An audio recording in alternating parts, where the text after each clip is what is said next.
Robert O'Hara Burke and the Australian Exploring Expedition of 1860 by Andrew Jackson. Published 1862. Chapter 2. Mr. Burke's Family. James Hardiman Burke, Esquire, representative of one of the old families in the county of Galway in Ireland, was engaged, like his sons after him, in the service of his country, having been present with the 7th Royal Fusiliers at the capture of the islands of Martinique and Guadeloupe. After having served several years in the army, he retired to the family estates at St. Clarence, and died in January 1854. His eldest, and now only surviving son, John Hardiman Burke, served 17 years in the 88th Foot, with whom he was employed in the Mediterranean, West Indies, Nova Scotia, and other foreign stations. He accompanied his regiment to Turkey on the outbreak of the Crimean War, and was present at the battles of Ulma, Inkerman, and Balaclava. He served on the staff of Lieutenant General Sir John Burgoyne during the siege of Sebastopol, was promoted for his services to a majority, and afterwards joined the 3rd Buffs, with which regiment he is at present serving in the Mediterranean. The second son, James Thomas Burke, also entered the army at an early age.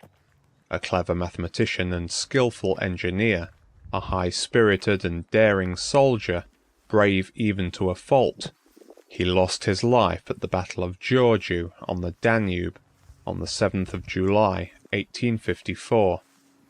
Having, as a lieutenant of engineers, accompanied Sir John Burgoyne to the seat of war, previous to the embarkation of the British expedition for the East, he assisted Omar Pasha in making arrangements for the defence of Silistria, and being, like his countryman Butler, a volunteer in the service of the Sultan, entered that place among the gallant bands by whom it was afterwards so bravely defended.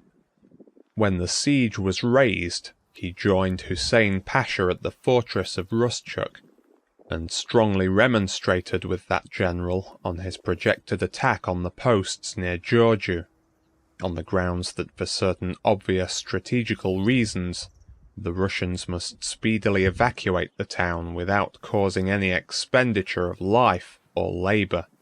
The hot-headed Hussein, however, who directed the operations from behind the walls of Rustchuk, decided on making the assault, and the brave Burke, like a gallant soldier, having first performed his duty in pointing out the rashness of the measure, immediately threw his whole soul into the work. The following account of his heroic death is taken from Russell's History of the Crimean War. When he first leaped on shore from the boat, 6 soldiers charged him. 2 he shot with his revolver, 1 he cut down with his sword, the rest turned and fled. While he was encouraging the Turks who were in the stream to row quietly to the land, and forming them in line as they disembarked, conspicuous as he was in full uniform and by his white cap cover, a number of riflemen advanced from behind a ditch and took deliberate aim at him. He charged them with headlong gallantry, and as he got near, was struck by a ball which broke his jawbone, but he rushed on, shot 3 men dead at close quarters, and cleft 2 others, through helmet and all, into the brain with his sword. He was then surrounded, and while engaged in cutting his way with heroic courage through the ranks of the enemy, a saber cut from behind nearly severed his head from his body, and he fell dead, covered with wounds, of which 33, consisting of saber gashes, lance and bayonet thrusts, blows from the butts of muskets, and bullet holes, were afterwards found on his body. He was the first British officer killed in the Russian war.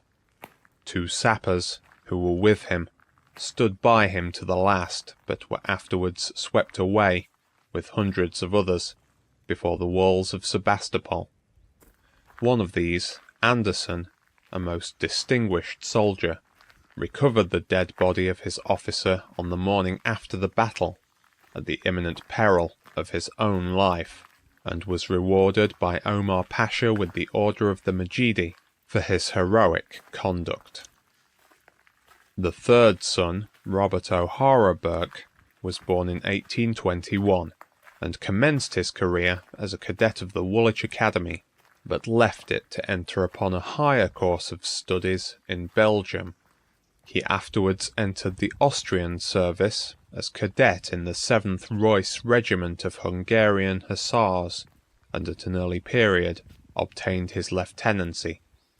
Quitting this service, he procured an appointment in the Irish Constabulary in 1848, and was almost adored by the men of that force, several of whom sent in their resignations when he left, and proceeded to Australia, that they might have an opportunity of continuing to serve under him. As another instance of the remarkable attachment he was accustomed to inspire in those connected with him, it may be mentioned that a woman named Ellen Docherty, of the age of 65 years, who had been his nurse, and whose heart yearned with a longing to see her dear Master Robert, as she still continued to call him, left her comfortable home near the family seat of St. Clarence in the county of Galway, where she had been well cared for as an old retainer of the family, and unknown to anyone, making use of the savings accumulated to sustain her in her old age, travelled, unprotected, alone, with the best feelings of her heart clinging close round him, to try and see her darling once more before she died. Alas, that meeting was never to take place in this world. She reached Melbourne after he had set out on the expedition, from which he never returned alive.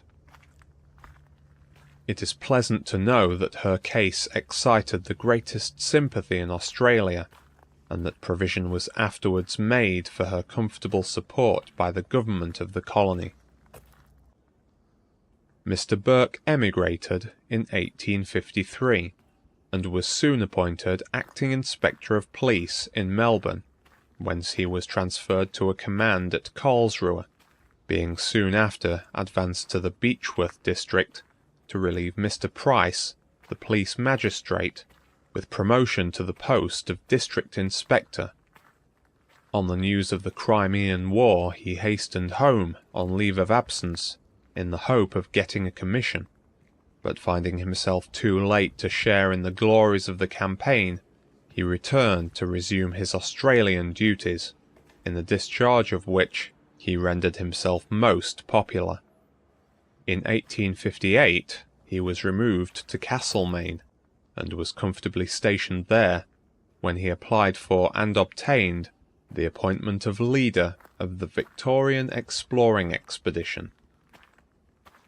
From the moment it became probable that he would be selected to fill this responsible post, Mr. Burke is said to have diligently prepared himself for it, by devoting himself, with his habitual energy, to qualifying for it in every possible way. He at once commenced an active examination of the records of previous explorers, so as to become thoroughly acquainted with whatever had befallen them, as well as to acquire such knowledge of the interior and remote coasts as had already been placed on record. He had been at all times an accomplished and daring horseman, and now entered upon a course of severe pedestrian exercise, accustoming himself to fatigue and privation of every possible kind that an attempt to traverse the vast untrodden wilds of Central Australia was likely to bring to his experience. End of Chapter 2.